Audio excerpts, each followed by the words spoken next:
PT ini ya ada poin-poin tadi ya, poin-poin bahwa ada perubahan anggaran dasar dan perubahan data. Perubahan anggaran dasar itu tadi pertama adalah perubahan nama dan tempat kedudukan. Kalau ada perubahan, maka itu termasuk anggaran dasar. Yang kedua adalah perubahan jangka waktu tadi, atau kalau ada jangka waktunya yang berubah, ya ingin mengganti dari perubahan, biasanya perubahan adalah dari 75 tahun atau 80 tahun mengganti menjadi tidak terbatas, maka itu ada termasuk kategori perubahan anggaran dasar. Yang ketiga tadi adalah perubahan maksud dan tujuan. Lewat dari tahun 2020, 2021 tepatnya, maka segala perubahan itu PT itu otomatis sesuai dengan KBLI 2020. Bagaimana ketika PT itu berubah, melakukan perubahan berdirinya sebelum 2020? Misalnya 2019, 2018, maka dia mengadakan perubahan maksud dan tujuan pasal 3 anggaran dasar pendirian itu. Walaupun sebenarnya dia mengubah itu cuma direksi, direksi, penggantian komisaris.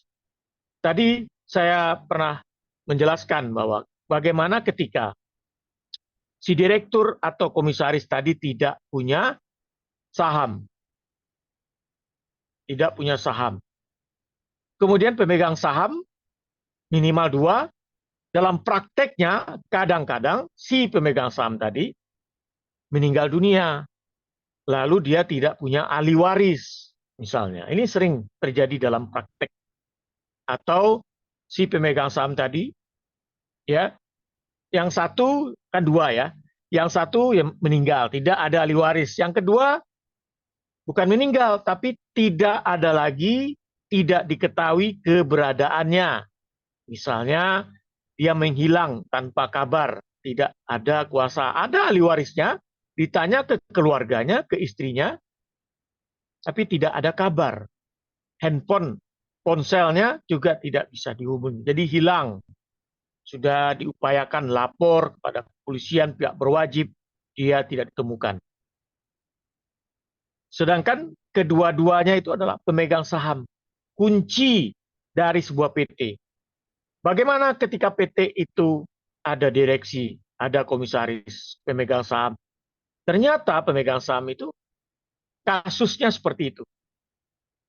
Kalau ini terjadi, ya, maka ada beberapa kemungkinan yang terjadi. Yang jelas kalau pemegang saham itu musnah, tidak ada kabar berita, maka PT itu dimungkinkan berada dalam diajukan pembubaran.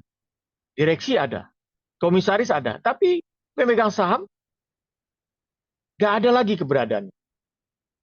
Jadi dimungkinkan terjadi pembubaran. Masalahnya untuk pembubaran siapa yang mengajukan? Sedangkan kalau PT ini, kunci dari sebuah PT itu adalah pemegang saham.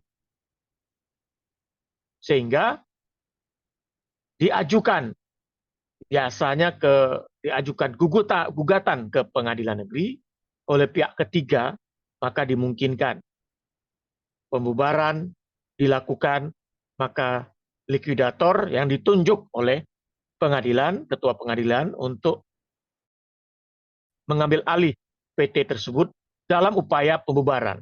Jadi direktur tadi yang fungsinya jalan, ketika PT itu diajukan pembubaran, maka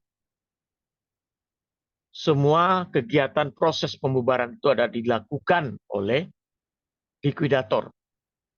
Membereskan segala harta yang dipunyai PT, maka diambil alih. Jadi kalau dia bubar PT itu, posisi direktur tadi diambil alih oleh likuidator. Sebenarnya direktur boleh menjadi likuidator, malah diharapkan demikian. Tapi misalkan kejadian yang tadi kita sebutkan, maka prosesnya karena ada hubungan dengan pihak ketiga, maka dia dapat diambil alih. Ini dalam praktek mungkin saja terjadi. Ini yang perlu kita pahami, persoalannya mungkin saja terjadi dalam praktek. Kemudian tadi yang keempat adalah perubahan anggaran dasar tadi, peningkatan modal, peningkatan penurunan modal, modal dasar, modal ditempatkan, dan atau modal yang disetor. Modal ditempatkan dan modal disetor itu sama.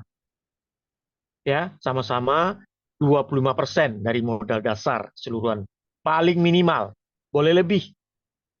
Kemudian yang keempat tadi adalah sambungan tadi, yaitu perubahan status PT Persekutuan Modal menjadi PT terbuka, go public ya.